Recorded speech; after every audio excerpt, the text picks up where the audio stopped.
I just received the call. Joey Drew is dead. What a quiet end to an extraordinary life.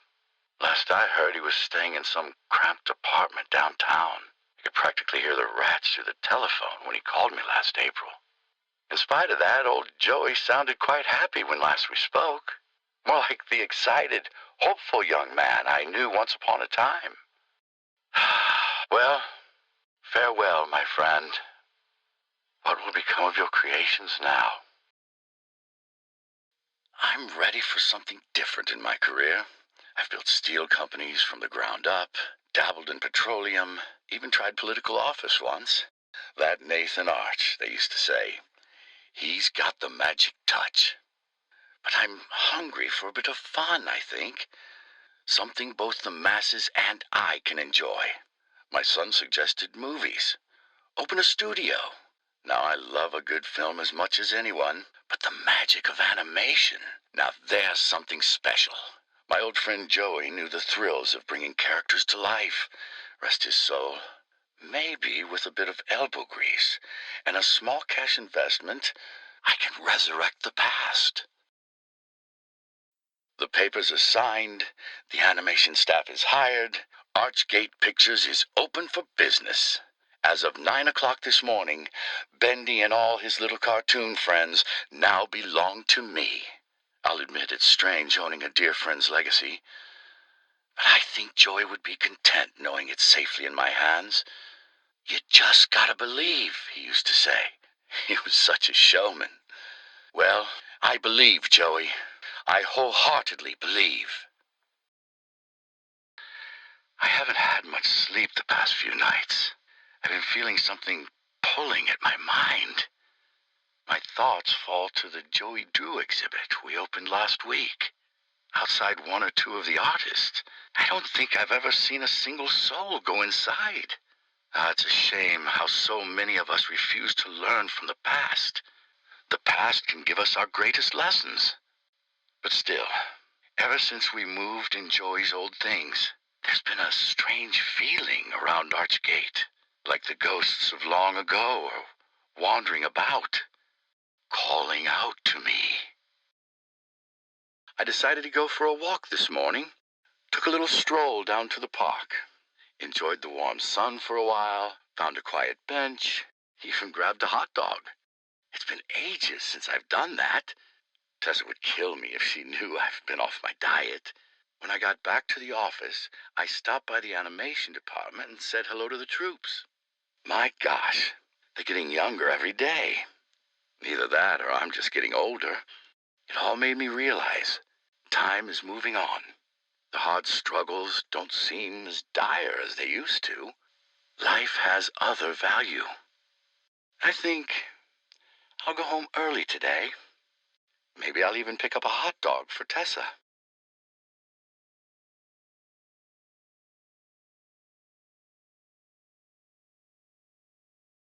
It seems that Archgate Studios, in all its misplaced admiration, was so eager to absorb the life's work of that crooked charlatan Joey Drew, they didn't fully realize what they had acquired.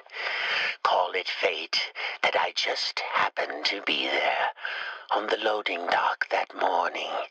When the delivery boys dropped one of the crates, it smashed open, and inside there was something truly special.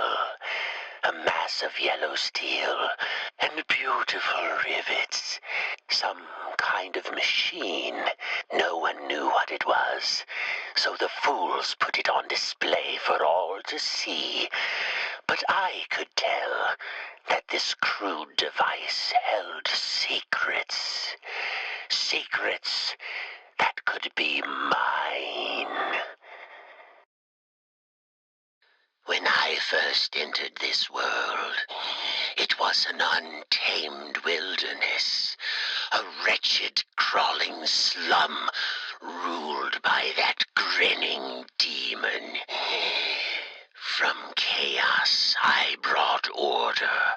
From order I brought peace.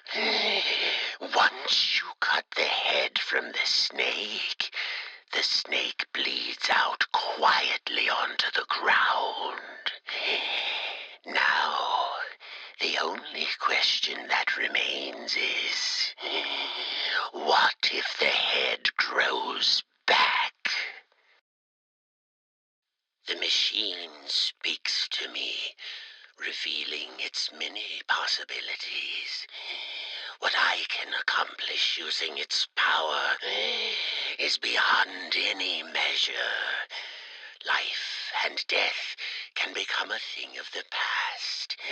Poverty and hunger, a distant memory. I can remake the world anew. But does the world deserve such a gift?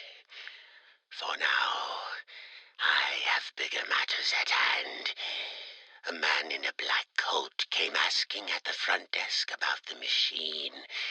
Said he was from the Gent Corporation. Fortunately, the receptionist knew nothing, and he left quietly. Later, I found his name on the sign-in form. Mr. Alan Gray. It's been years, and my face is still a mystery to my co-workers. They don't know me.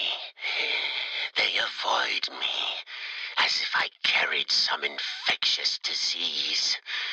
At first, this was an insult, but now it is a gift. With the right costume, I can play the part of anyone. I can go completely unnoticed, hidden amongst the shadowed walls, as a clerk, an artist, a producer, or even a lowly janitor.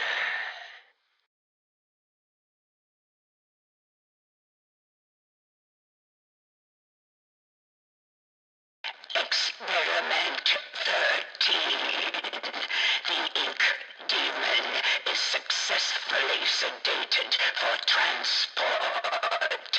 Laboratory 9 is prepared for arrival at the receiving bay. Be advised that sedation will not last long. Termination must commence immediately upon reception. Wilson will expect a detailed report of the creature's demise. Experiment 26. Frequent delays due to the ink demon's refusal to terminate. Keepers have administered quarter-hourly sessions of physical tortures and surgical invasions to wear down his powers. All of these efforts have been ultimately unsuccessful. A new method of control must be devised. Termination impossible. Experiment 44. We have successfully pressed the ink demon into the form designated as Bendy. He is smaller in size and harmless in this more timid state. His powers are also greatly reduced. Using lengths of steel wire to cut into the side of his body, he now registers emotional responses. There were tears of ink documented, screams of pain. It was delightful to see such progress. The ink demon will remain in this small form indefinitely.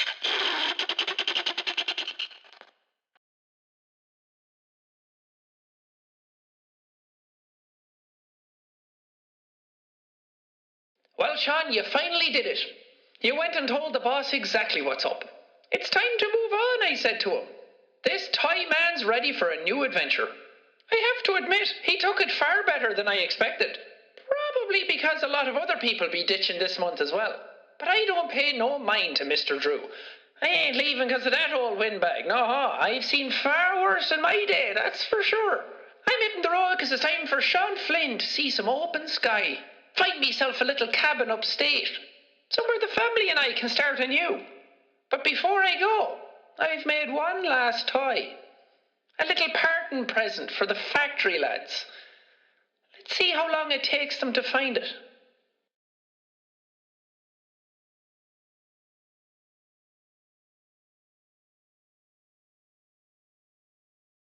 Well, we hit rock bottom. No doubt about it. And by all accounts, I don't even know how this studio's still going at all. Like, if you follow the money, you just hit a big old brick wall. Well, let me tell you, blank ledgers, spare cash, weird amounts that plain just don't add up. There's still income finding its way into the books, but I can only tell you for the life of me, I can't figure out where it's all coming from. Though the obvious answer here is a gent's privately pouring in some funds. And truth be told, they really creep me out. Especially that Mr. Gray. He doesn't seem to be motivated by money. And he sure as heck ain't telling us what he's really after. Just can't trust someone like that.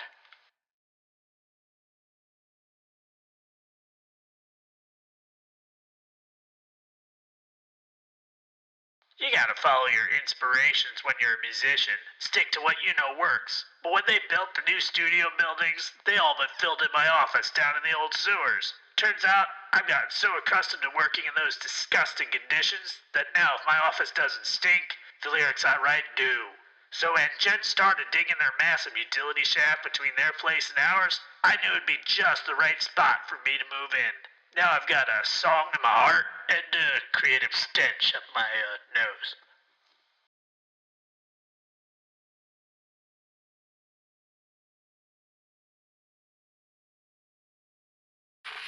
At this point, I don't get what Joey's plan is for this company. The animations sure aren't being finished on time anymore, and I simply don't see why we need this machine. It's noisy, it's messy, and who needs that much ink anyway? Also, get this. Joey had each one of us donate something from our workstation. We put them on these little pedestals in the break room to help appease the gods, Joey says. Keep things going. I think he's lost his mind. But hey, he writes the checks. But I tell you what, if one more of these pipes burst, I'm out of here.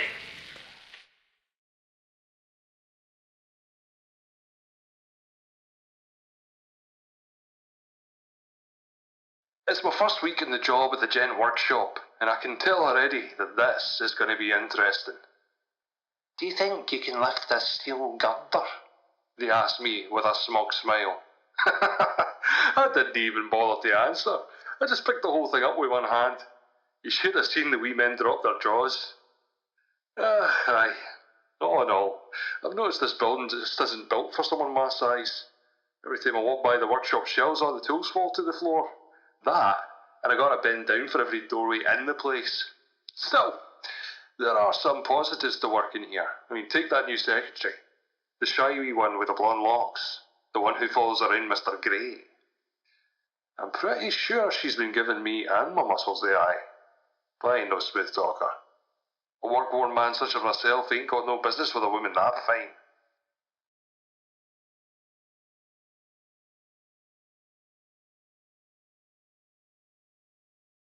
This has been the best week of my life.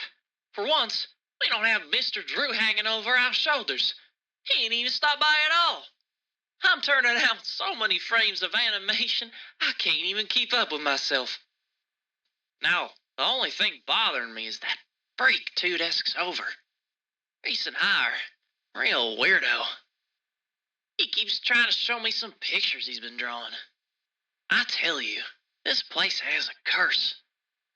It's not one thing stopping you from getting things done. It's another. Double quota, that Mr. Flynn says. Double. haven't even pulled a full day's work in that old toy assembly line in some 4 years. And I don't intend on starting now. I got my corner, my little sipping canteen, and I do just fine. Double quota. I ain't even done half in months. Oh, but they won't fire me, no sir. Place is big. No one knows what everyone else is doing. So I'll turn up my radio, and you put up my feet, cut the holes in my socks. 5 o'clock comes easy around here. Buddy.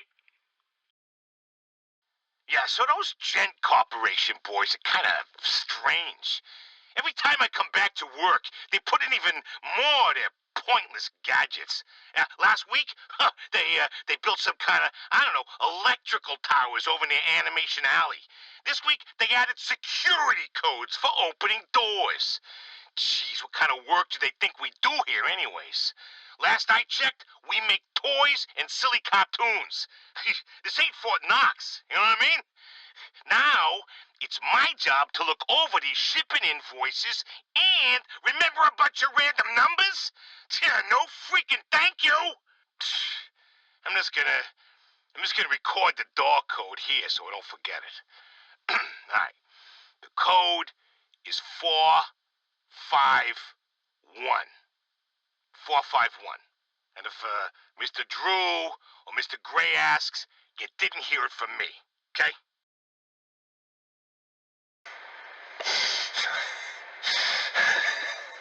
When you animate, it's so much more than just shit.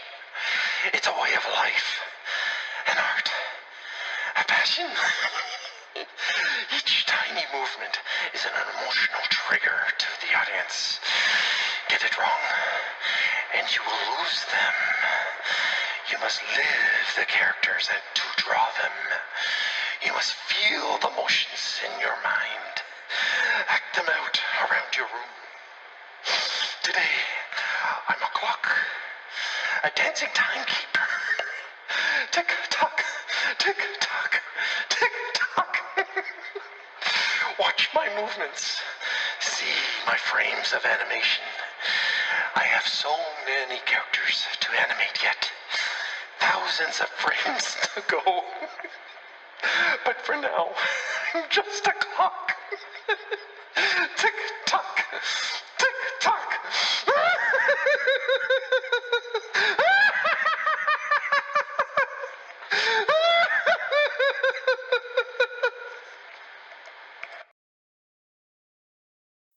Something funny's going on around here. Call me suspicious if you wanna, but I know the signs of weirdness when I see 'em. Don't get me wrong, we've always had visitors around the studio, but lately, we're just getting one kind of visitor in particular. Gent Corporation employees. Tons of them. They're working in the hallways, ripping up the floors, taking the best toilets. You can't even get near the Little Devil Lounge these days. It's starting to feel less like an animation studio around here, and more like some crazy scientist's laboratory. It's just plain weirdness. Joey happened to notice last week just how long it takes for us employees to get home every night. When you add in the traffic and the waiting for the elevators, you practically only have a few hours before you have to wake up and come back. So Joey had them build Artist Rest for us.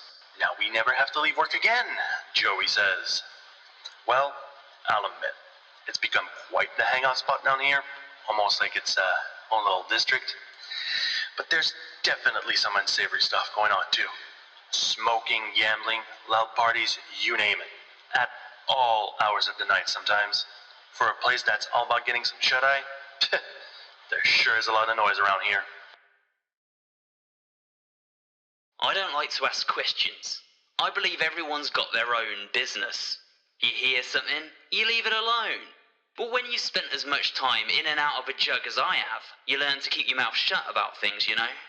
So when I saw this here ad in the newspaper that reads, Gent Corporation looking for research subjects pays $3.50 a week, I figured it'd be good for me.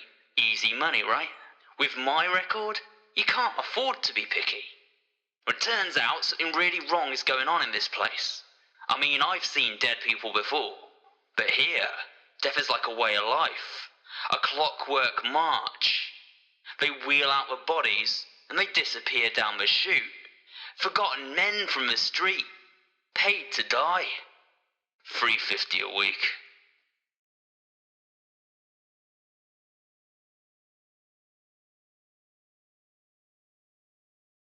At the end of every crumbling empire, you gotta hide the treasures.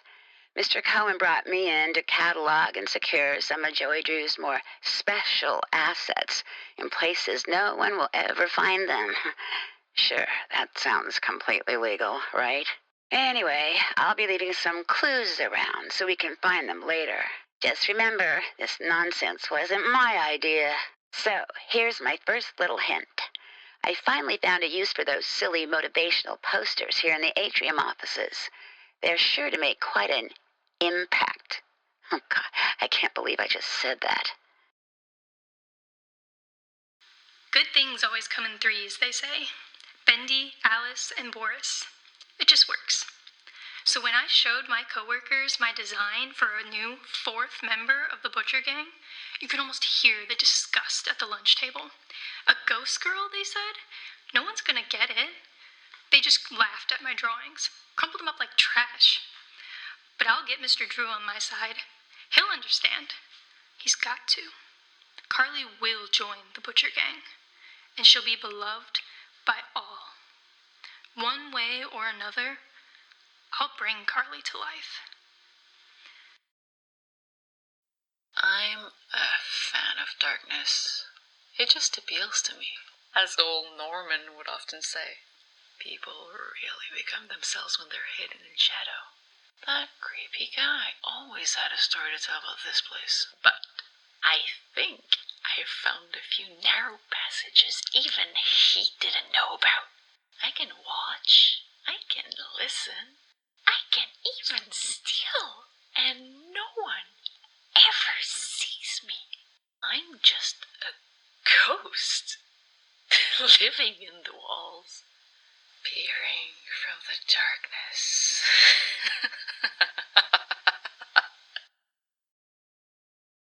This old town really has changed ever since that big gent building went up. Yesterday, I took a trip over the farmer's market, and they had the whole dang street ripped up. It was like a large hole that just plain swallowed the sidewalk. Men were going in and out with strange iron tools. Kind of looked like they were installing some kind of tunnel under the road. Paps just everywhere. Pete, behind the produce counter, was just shaking his head. They're up to no good, he kept saying. You'll see. This is how it always starts.